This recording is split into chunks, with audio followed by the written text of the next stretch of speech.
2024년도에 출제되었던 한국사 능력 검정시험 기출문장들입니다. 왜 갑자기 2024년? 이러는 분들도 있을 겁니다. 다 전략적으로 하고 있는 것입니다. 바로 그해 시행된 시험보다는 몇 년 지난 기출문제가 더 시험에 많이 나온다는 건 알고 계실 겁니다. 다른 일과 한능검 준비를 병행하시는 분들이 짧은 시간에 최근 기출문장을 정리할 수 있도록 준비했습니다. 그럼 시작하겠습니다. 1번. 사유재산과 계급이 발생한 시대에 많은 인력을 동원하여 고인도를 축조하였다.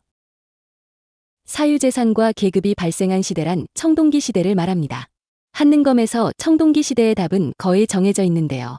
청동기 시대의 답은 반달 돌칼, 비파형 동검, 고인돌, 돌널무덤 중 하나인데 이 문제에서는 고인돌이 답입니다. 참고적으로 구석기 시대의 답은 주먹도끼, 찌개, 순배찌르개와 같은 도구이거나 동굴, 막집과 같은 주거지입니다. 신석기 시대의 답은 빗살무늬토기와 가락바퀴입니다. 2번. 한무제의 침략에 맞서 싸웠고 왕 아래에 상, 대부 장군 등의 관직을 두었으며 범금 8조가 있었던 나라의 수도는 왕검성이었다. 기원전 2세기에 한나라의 무제의 침공에 맞서 싸웠고 왕 아래에 상, 대부, 박사, 장군 등의 관직을 둔 나라는 고조선입니다. 범금 8조, 즉 살인하면 사형하고 상해하면 곡식으로 갚고 절도하면 그 집의 노비가 되는 나라는 고조선입니다. 고조선의 수도는 왕검성입니다. 왕검성은 평양일 가능성이 높지만 다른 의견도 있어서 시험에서는 그냥 왕검성이라고 나옵니다. 왕검성이 수도인 나라는 고조선 밖에 없습니다. 3번. 장성의 북쪽에 있는데 현도군에서 천리 떨어져 있고 도둑질을 하면 12배를 변상케 하고 소를 잡아서 그 발굽으로 기륭을 점쳤던 나라는 여러 가들이 각각 사출도를 주관하였다. 장성의 북쪽에 있다는 것은 만리장성의 북쪽에 있다는 말인데 여기서 말하는 만리장성은 지금 어머니들이 관광 가는 그 만리장성과는 다른 겁니다. 이 나라는 현도에서 천리 떨어져 있다고 하는데 여기서 천리라는 것은 먼 거리를 말하는 상징적인 표현입니다. 현도가 압록강 근처에 있었으니까 현도랑 멀다면 압록강 지역에 있었던 고구려는 아닙니다. 도둑질을 하면 12배를 변상하게 하는 일책 12법과 소를 잡아서 그 발굽으로 기륭을 점쳤던 우제전법은 고구려와 부여의 공통점입니다. 부여의 대표 키워드는 답에서 나온 사출도입니다. 여기에 나오지는 않았지만 영고라는 부여의 제천행사 이름도 같이 알아두시기 바랍니다. 4번. 단궁, 과하마, 반어피가 특산물인 나라는 10월에 무천이라는 제천 행사를 열었다. 단궁, 과하마, 반어피는 동해의 특산물입니다. 동해는 10월에 무천이라는 제천 행사를 열었죠. 동해는 세 가지가 주로 시험에 나옵니다. 단궁, 과하마, 반어피라는 특산물, 책화라는 풍습, 무천이라는 제천 행사, 이렇게 세 개입니다. 동해는 이렇게 외우시면 됩니다. 종합반은 잘 되는데 단과반 책은 아예 묻혀버렸네. 단과반, 책, 무천, 단과반, 책, 무천. 5번. 율령을 반포하고 전진에 사신을 파견하고 태학을 설립한 고구려의 왕은 승려 순도를 통해 불교를 수용하였다. 율령을 반포한 고구려 왕은 소수리왕, 백제왕은 고이왕, 신라왕은 버풍왕입니다. 전진에 사신을 파견하고 태학을 설립하였다면 고구려의 소수리망입니다. 소수리망은 전진과 친교하고 전진으로부터 불교도 받아들였습니다. 소수리망 때 전진의 왕 부견이 보낸 승려가 순도입니다. 6번. 고구려왕 사유가 평양성에서 화살에 맞아 죽은 이후에 고구려가 국내성에서 평양으로 천도하였다. 고구려왕 사유는 고구려의 4세기 왕인 고구권왕입니다. 고구권왕이 평양성에서 화살에 맞아 죽은 사건은 371년의 평양성 전투입니다. 바로 근초고왕이 고구권왕을 공격한 사건입니다. 고구려가 국내성에서 평양으로 천도한 때는 427년 장수왕 때입니다. 371년의 평양성 전투 이후에 427년에 평양천도가 있었습니다. 7번. 국호를 신라로 확정하고 순장을 금지하는 명령을 내린 왕은 이사부를 보내 우상국을 복속시켰다.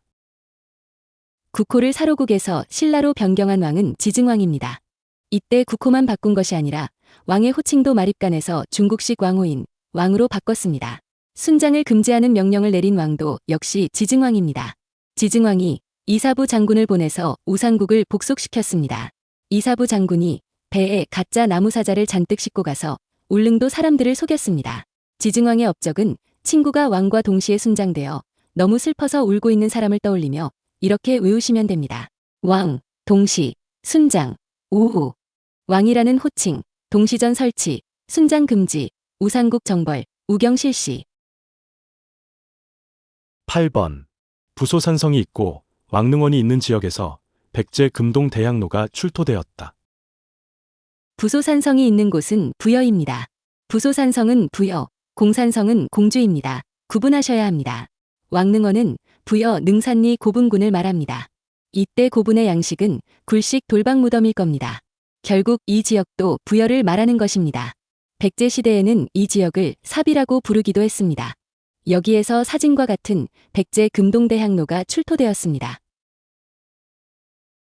9번. 왕의 명령에 따라 수나라에 보내는 걸사표를 지은 인물은 사군이충 등을 포함한 세소고개를 제시하였다. 이 문장에서 왕은 신라의 진평왕입니다. 진평왕은 원광에게 명하여 걸사표를 쓰게 했습니다. 걸은 요청하다, 사는 군사, 표는 편지입니다.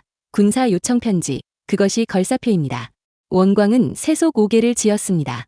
시험에 나오는 원광의 키워드는 걸사표와 세소고개 두 개입니다. 원광은 원효만큼 유명하지는 않습니다. 그래서 원광? 글쎄 이렇게 외우시면 됩니다. 10번. 쌍영총, 안악사모분 등이 있는 나라는 태학과 경당을 두어 인재를 양성하였다. 국가 문제입니다. 쌍영총, 안악사모분 등의 무덤이 있는 나라는 고구려입니다. 쌍영총은 평안도에 있고 안악사모분은 황해도에 있습니다. 다 지금의 북한 지역입니다. 태학이라는 국립대학과 경당이라는 지방의 교육기관이 있었던 나라는 역시 고구려입니다.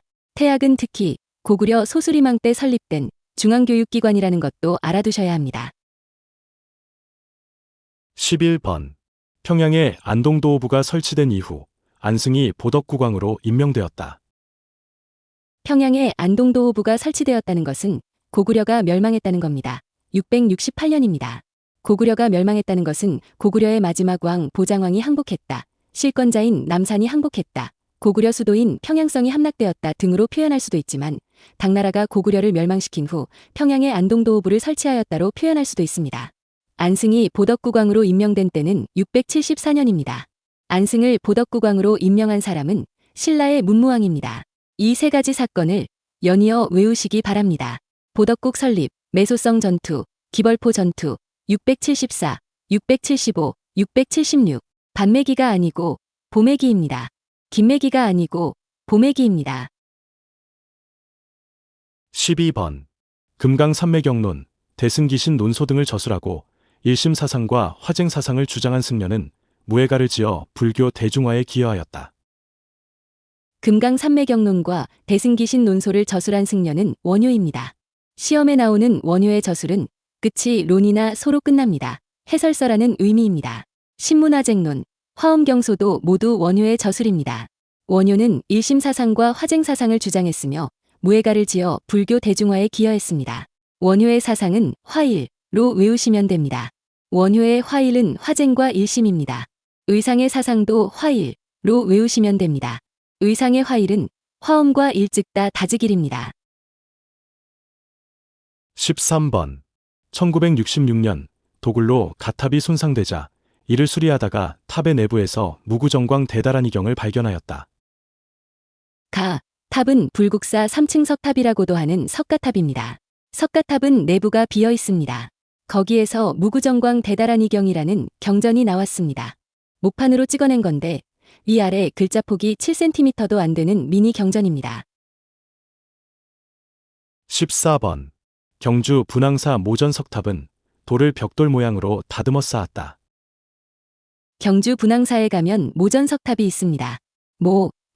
벽돌탑을 모방하였다는 겁니다. 진짜 벽돌은 아닙니다. 문장에 있는 것처럼 벽돌 모양으로 다듬어 쌓은 것을 모전이라고 합니다.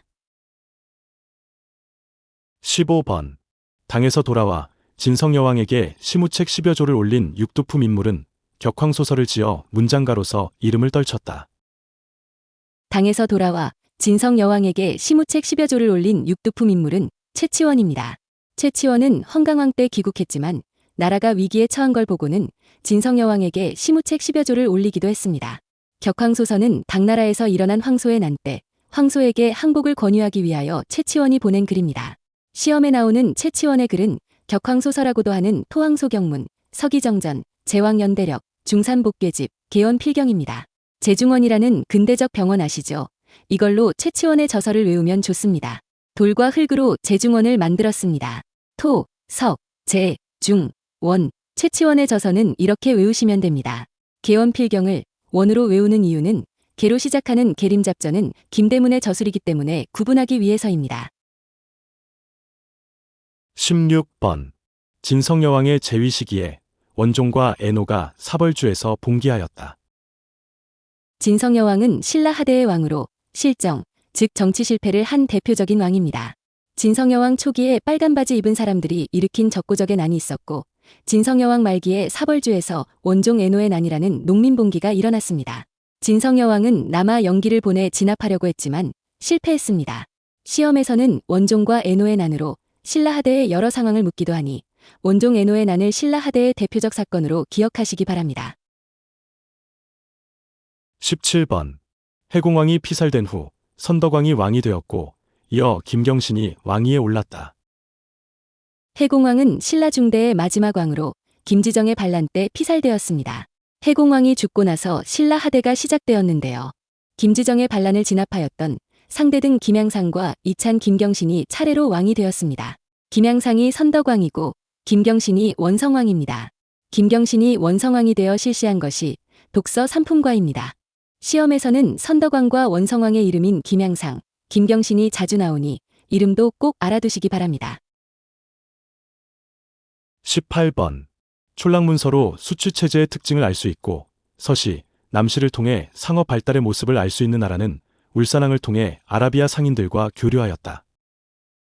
신라장적이라고도 하는 촐랑문서는 통일신라 시대의 문서입니다. 서시와 남시는 경주의 서쪽과 남쪽에 있었던 시장으로 이것도 통일신라 시대의 시장입니다. 울산왕을 통해 아라비아 상인들과 교류한 나라도 역시 통일신라입니다. 시험에서 아라비아 상인은 이슬람 상인이라고도 합니다. 통일신라 시대의 경제생활의 특징으로 시비법이 발달하지 못했다는 것과 백성들에게 정전이 지급된 것도 알아두시기 바랍니다. 19번. 화순 쌍봉사 철감선 사탑은 선종의 영향을 받아 만들어졌다. 사진에 있는 탑이 화순 쌍봉사 철감선 사탑입니다. 신라 하대에 선종이 들어왔고 그 영향을 받아 승탑이 많이 만들어졌습니다. 부도라고도 하는 승탑 안에는 승려들의 사리가 보관되어 있습니다. 쌍봉사 철감선 사탑뿐만이 아니라 염거화 상탑, 진전사지 부도탑도 신라 하대의 승탑입니다. 모두가 교종이 아닌 선종의 영향을 받은 조형물입니다. 20번. 고구려 장수 대조영이 세운 나라는 오경 15부 62주의 지방행정제도를 마련하였다. 고구려 장수 대조영이 698년에 동모산 기슭에 세운 나라는 발해입니다. 발해의 지방행정구역은 오경 15부 62주입니다. 오경 중 상경 용천부, 중경 현덕부, 동경 용원부는 시험에 자주 출제되니 그 명칭과 위치를 알아두시기 바랍니다. 발해의 최고 관직이 정당성의 장관인 대내상이라는 것도 함께 알아두시기 바랍니다. 21번. 정의 공주묘가 있는 나라는 정당성의 대내상이 국정을 총괄하였다. 정혜공주는 발해 문왕의 딸입니다. 정혜공주의 여동생은 정효공주입니다. 정혜공주묘도, 정효공주묘도 모두 발해 문왕의 제2 시기에 만들어진 무덤입니다. 슬프게도 아빠보다 먼저 죽은 겁니다. 정혜공주묘가 있는 나라는 발해이며 발해의 최고 관직은 정당성의 장관인 대내상입니다. 정당성은 발해의 삼성인 정당성, 선조성, 중대성 중의 하나입니다. 22번. 북원의 도적, 양길의 부하인가는 광평성을 비롯한 각종 정치기구를 마련하였다. 북원의 도적, 양길의 부하였던 인물은 궁예입니다. 궁예는 송악을 근거지로 후고구려를 건국하였습니다. 궁예는 국호를 마진으로 바꾸었다가 다시 태봉으로 바꿨습니다. 궁예는 국정을 총괄하는 광평성을 비롯한 여러 관서를 설치하고 구관등제를 실시하였습니다. 23번. 고창 전투와 일리천 전투 사이에 경순왕 김부가 경주의 사심관이 되었다. 고려와 후백제의 전투는 공산전투, 고창전투, 일리천전투 순서로 치러졌습니다. 공산 전투는 927년, 고창 전투는 930년, 1~2천 전투는 936년입니다. 고창 전투와 1~2천 전투 사이에 백제의 견훤이 고려의 왕건에게 투항하고 신라의 경순왕도 왕건에게 항복합니다. 경순왕이 왕건에게 항복했다는 것은 왕건이 경순왕을 경주의 사심관으로 임명했다는 말과 같습니다. 경순왕 김부가 항복한 것도 935년, 경순왕 김부가 최초의 사심관이 된 것도 935년입니다. 24번. 홍건적 침입 당시 공민왕이 피난하였고 봉정사 극락전과 도산서원이 있는 지역에서 왕건이 고창 전투에서 견훤에게 승리하였다. 홍건적 침입 당시 고려의 공민왕이 피난하였던 곳은 경북 안동입니다. 이 당시에는 안동을 복주라고 불렀습니다. 봉정사 극락전과 도산서원도 안동에 있습니다. 왕건은 고창 전투에서 견훤에게 승리했는데 고창이 바로 안동입니다. 25번. 포석정에서 경혜왕을 습격하였고 공산 전투에서 고려군의 대승을 거두기도 했던 인물은 완산주를 도읍으로 삼아 나라를 세웠다. 포석정에서 경혜왕을 습격하여 자살을 강요하였던 인물은 견훤입니다. 견훤은 공산 전투에서 고려군을 무찔렀으나 고창 전투에서는 패배하였습니다. 견훤은 900년 완산주를 도읍으로 삼아 후백제를 세운 인물입니다. 견훤은 후당, 5월과도 통교하는 등 대중국 외교에 적극적이었다는 것도 꼭 알아두시기 바랍니다. 26번. 역분전 시행과 개정 전식과 시행 사이에 쌍기의 건의로 과거제가 시행되었다. 역분전을 시행한 왕은 고려 태조 왕건입니다. 개정전식과를 시행한 왕은 목종입니다. 고려 왕의 순서가 태정광 경성목이므로 태조와 목종 사이에 광종이 있습니다. 광종 때 쌍기의 건의로 과거제가 시행되었습니다. 광종 때 광덕 준풍과 같은 연호를 사용했다는 점도 중요합니다. 27번. 처음으로 12목을 설치하고 흑창을 의창으로 고쳤으며 개경에 국자감을 둔 왕은 최승로의 시무 28조를 받아들여 통치체제를 정비하였다. 처음으로 12목을 설치한 왕은 고려 성종입니다. 흑창은 태조 왕건이 실시했지만 이것을 의창으로 고친 왕은 성종입니다. 개경에 중앙교육기관인 국자감을 설치한 왕도 성종입니다. 성종은 최승로의 시무 28조에 따라 통치체제를 정비했습니다. 성종 때 활동한 주요 인물은 최승로와 서희입니다. 그래서 최승로는 최성로, 서희는 성희로 외우면 좋습니다. 28번. 현종을 피란가게 하고 개경을 함락시키기도 한 민족에 대비하여 고려 정부는 관군을 조직하여 침입에 대비하였다. 현종을 피란가게 하였다는 것은 강조의 정변을 구실로 거란 성종이 쳐들어와 개경이 함락되고 현종은 나주까지 피란을 가게 된 것을 말합니다. 거란은 3번에 걸쳐 쳐들어왔는데 1차 침입은 소손령이, 2차 침입은 거란 성종이, 3차 침입은 소배압이 쳐들어왔습니다. 이때 각각 서희, 양규, 강감찬이 대항하였습니다. 고려 정부는 거란 대비 특수군인 광군을 만들어 거란의 침입에 대비하였습니다. 특수군의 이름을 구분해서 알아두시기 바랍니다. 거란 대비 특수군은 광군, 여진 대비 특수군은 별무반, 내구 대비 특수군은 연호군입니다. 29번. 조카 헌종을 몰아내고 즉위하여 주전도감을 설치한 왕은 여진 정벌을 위해 별무반을 설치하였다. 조카 헌종을 몰아내고 즉위한 왕은 숙종입니다. 숙종은 주전도감을 설치하여 해동통보, 사만통보, 은병 등을 주조하였습니다. 그리고 여진정벌 특수군인 별무반을 설치하였습니다. 관악진흥책으로 서적포를 설치하기도 하였습니다. 주전도감 설치, 별무반 설치, 서적포 설치, 그야말로 고려 숙종은 설치 전문가입니다. 30번. 삼국사기의 편찬을 총괄한 인물은 관군을 이끌고 묘청의 난을 진압하였다. 고려 인종 때 삼국사기의 편찬을 총괄한 인물은 김부식입니다. 김부식은 묘청의 난이 일어나자 관군을 이끌고 서경으로 진군하여 약 1년 만에 묘청의 난을 진압하였습니다. 보수적 세력이 승리함으로써 문신 중심의 귀족 사회의 보수성이 심화되었습니다. 묘청의 서경천도 운동에 반대하여 김부식은 다음과 같이 주장하였습니다. 매우 중요한 자료이니 꼭 알아두시기 바랍니다. 금년 여름 서경 대화궁에 30여 개소나 벼락이 떨어졌습니다. 서경이 만일 좋은 땅이라면 하늘이 이렇게 하였을 리 없습니다. 31번. 진울은 권수정해 결사문을 작성하여 정해쌍수를 강조하였다. 진울은 고려 무신정권기의 승려입니다. 진울은 권수정해 결사문에서 선정과 지혜를 아울러 수행해야 한다는 정해쌍수를 강조했습니다. 진울은 참선과 계율 실천을 통해 문득 깨닫고 꾸준히 수행해야 한다는 도노점수도 주장했습니다. 고려 시대의 승려들은 이렇게 실천 수행을 강조합니다. 그래서 진울은 정해쌍수, 도노점수인 반면에 의천의 핵심 교리는 교관겸수입니다.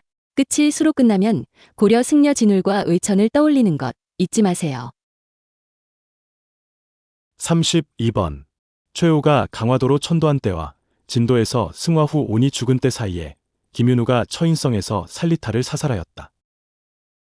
몽골이 침입하자 최후가 강화도로 천도한 때는 1231년입니다. 삼별초는 강화도, 진도, 제주도로 이동하며 몽골에 저항했는데요. 진도에서 삼별초가 추대한 왕인 승화 후 온이 죽었습니다. 삼별초 항쟁은 1270년부터 1273년까지인데 승화 후 온이 죽은 때는 1271년입니다. 김윤우가 처인성에서 몽골 장수 살리타를 사살한 때는 1232년이므로 두 사건 사이입니다. 몽골의 1차 침입 때 박서가 귀주에서 대항했습니다. 그리고 강화천도가 있었고 2차 침입 때 김윤우가 살리타를 사살했습니다. 3차 침입 때 팔만대장경 조판이 시작되었고 황룡사 9층 목탑이 소실되었습니다. 4차는 시험에 안 나오고요. 5차와 6차 때는 노비들이 저항하면서 몽골에 대항했습니다. 그러나 결국 고려 정부가 항복했고 다들 개경으로 돌아가는데 삼별초는 강화도, 진도, 제주도 옮겨가면서 저항했습니다. 33번. 관촉사 석조 미륵보살 입상, 회허의 관음보살도, 경천사지 10층 석탑은 모두 고려시대의 국가유산이다. 모두가 불상, 불화, 석탑 등 불교 문화재입니다. 고려시대에는 불교가 성행했고 그에 따라 불교 문화재도 많이 만들어졌습니다. 관촉사 석조 미륵보살 입상은 머리가 엄청 커서 비례가 맞지 않는데요. 이렇게 비례가 특이하면 대부분 고려시대의 불교 문화재입니다. 고려시대에는 지역적 특색을 나타내는 특이한 불상들이 많이 만들어졌습니다. 고려시대의 회화는 거의 남아있지 않은데 그나마 남아있는 대표적인 회화에는 해허의 관음보살도와 공민왕의 천산대렵도가 있습니다. 경천 40층 석탑은 고려 충무광 때 만들어진 대리석 석탑으로 조선의 원각사지 10층 석탑에 영향을 주었습니다. 34번. 가탑을 만든 국가에서 나탑도 만들었다. 가탑은 경천사지 10층 석탑이고 나탑은 월정사 8각 9층 석탑입니다. 모두가 고려시대의 석탑입니다. 통일신라까지의 석탑은 3층이 많습니다. 매우 안정적인 구조를 가지고 있는 것입니다. 그런데 고려시대의 탑은 그림처럼 매우 높고 안정감이 떨어집니다. 5층, 7층, 9층, 10층처럼 고층 탑이 나오면 대부분 고려시대의 탑입니다. 그림을 딱 보고 내가 올라갈 수 없겠다 싶으면 고려시대의 탑입니다. 35번. 영주 부석사에는 배흘림 기둥에 주심포 양식으로 축조된 무량수전이 있다. 우리나라 전통 건축에서 기둥의 모양에는 배흘림 기둥과 미늘림 기둥이 있습니다. 가운데가 퉁퉁한 것이 배흘림 기둥이고 아래로 내려오면서 기둥을 약간 굵게 만드는 것이 미늘림 기둥입니다. 공포 양식에는 주심포 양식과 다포 양식이 있습니다. 주심포 양식은 기둥 위에만 공포가 있는 것이고 다포 양식은 기둥 윗뿐만이 아니라 그 사이사이에도 공포가 있는 구조입니다. 지붕에는 팔짝지붕과 맞배지붕 등이 있습니다. 정면에서 볼 때 한자의 8팔자처럼 생긴 것이 팔짝지붕이고 옆이 없이 앞뒤에만 지붕면이 있는 것이 맞배지붕입니다. 영주 부석사 무량수전은 배흘림 기둥, 주심포 양식, 팔짝지붕으로 되어 있습니다. 이 건물 안에 소조 아미타 열애자상이 있다는 것도 알아두시기 바랍니다. 건물 안에 아미타불이 있다고 간단하게 말하기도 합니다. 36번. 안동 봉정사에는 현존하는 우리나라 최고의 목조 건물인 극락전이 있다. 안동 봉정사 극락전은 공식적으로 가장 오래된 목조 건물이라고 말합니다. 안동 봉정사 극락전도 주심포 양식이긴 한데 요즘 시험에서는 주심포 양식이라는 것보다 가장 오래된 목조 건물이라는 사실에 더 집중합니다. 한자로 써진 최고는 우리 자기 최고, 그런 게 아니라 가장 오래되었다는 뜻입니다. 37번. 충렬왕부터 공민왕에 이르는 시기에는 권문세족이 도평이 사사를 장악하였다. 충렬왕부터 공민왕에 이르는 시기에는 충렬왕, 충선왕, 충수광, 충해왕, 충모광, 충정왕, 공민왕이 있습니다. 공민왕이 될 때까지 모두 왕의 이름에 충자가 들어가 있습니다. 원나라에 충성한다는 의미로 충자를 붙였던 시기입니다. 이 시기를 원간섭기라고 합니다. 원간섭기의 집권 세력은 건문세족입니다. 건문세족은 첨예부, 밀직사, 도평이 사사를 장악하였습니다. 음서를 통해 권력을 세습했기 때문에 학문적 소양은 부족했습니다. 건문세족의 사상적 기반은 불교입니다. 38번. 여공패설을 저술한 인물은 만건당에서 조맹부, 요수 등의 문인들과 교유하였다. 여공패설을 저술한 인물은 이재현입니다. 시험에 나오는 이재현의 또 다른 저술은 사략입니다. 여공패설은 패관문학이고 사략은 역사서입니다.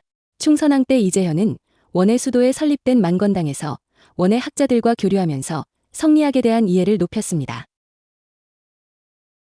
39번. 송사절 서긍이 쓴 선화봉사 고려도경의 배경이 된 나라는 서적점, 다점 등의 관영상점을 운영하였다. 선화봉사 고려도경은 중국 송나라 사절 서긍이 고려를 다녀가서 쓴 여행보고서입니다. 선화봉사 고려도경에 고려 청자가 소개되기도 합니다. 고려 경제의 으뜸은 두 가지입니다. 첫 번째는 관영상점이고 두 번째는 은병입니다. 관영상점은 국가가 서점, 찻집 등을 운영하는 것입니다. 은병은 활구라고도 하는데 고려 숙종 때 발행된 고액 화폐입니다.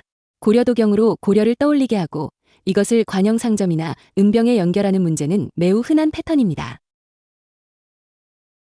40번.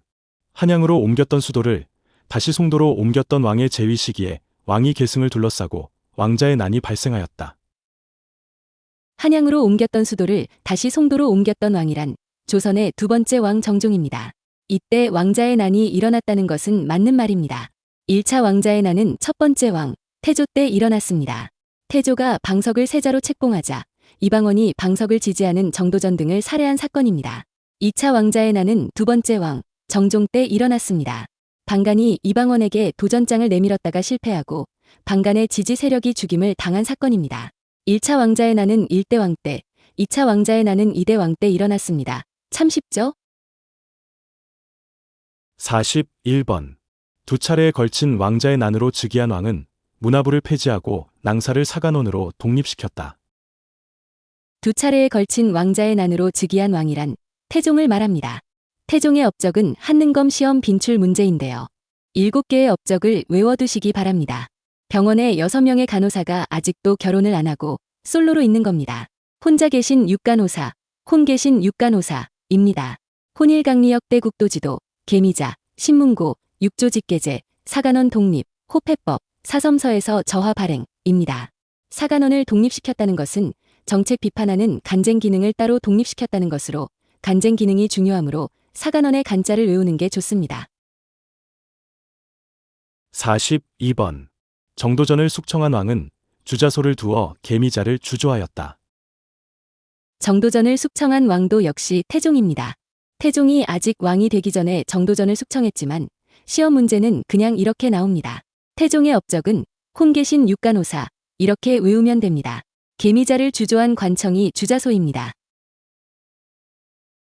43번. 세종이 학문 연구, 편찬 사업 등을 수행하도록 설치한 기구는 단종 복위 운동을 계기로 세조에 의해 폐지되었다.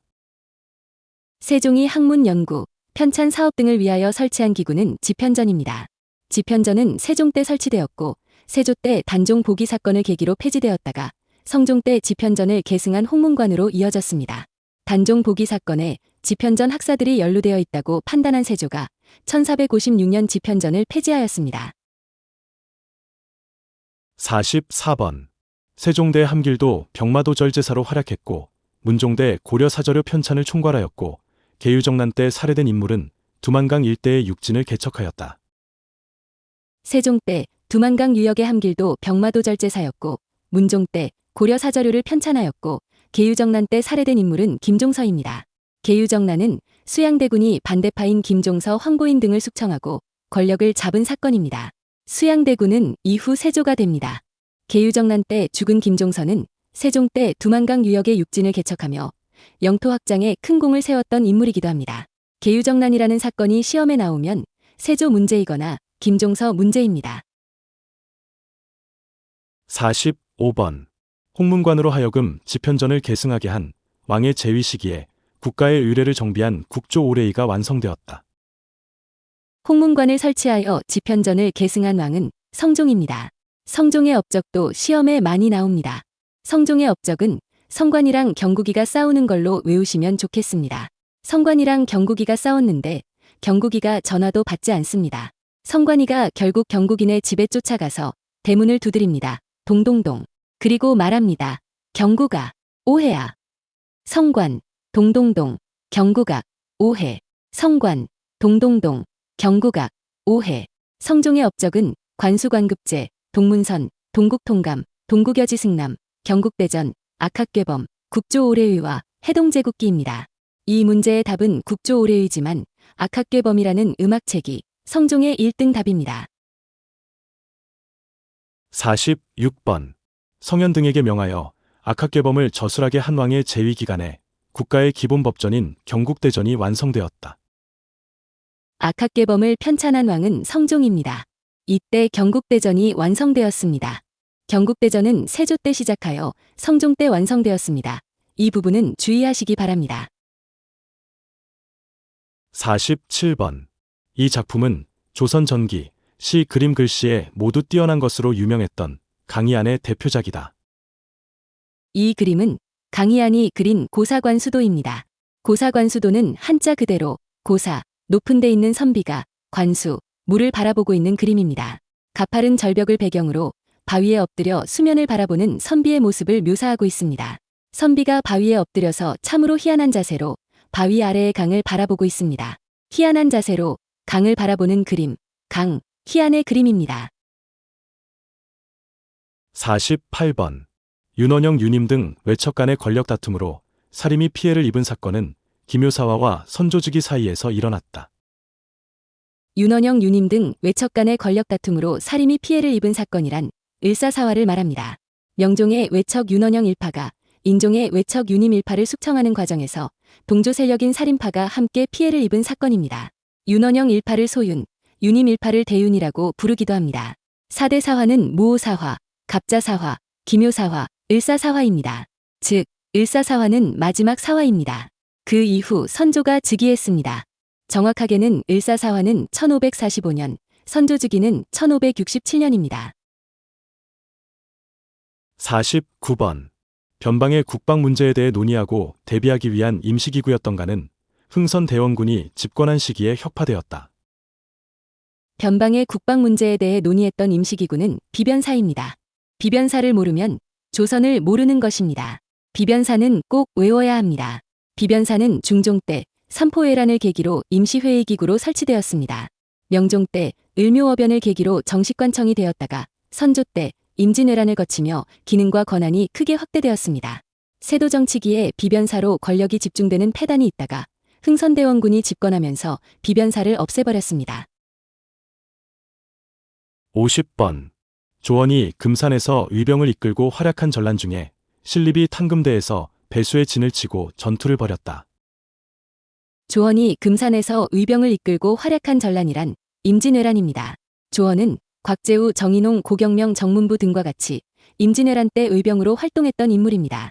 임진왜란 문제에서 의병이 문제로 나오면 관군이 답으로 나올 수 있습니다.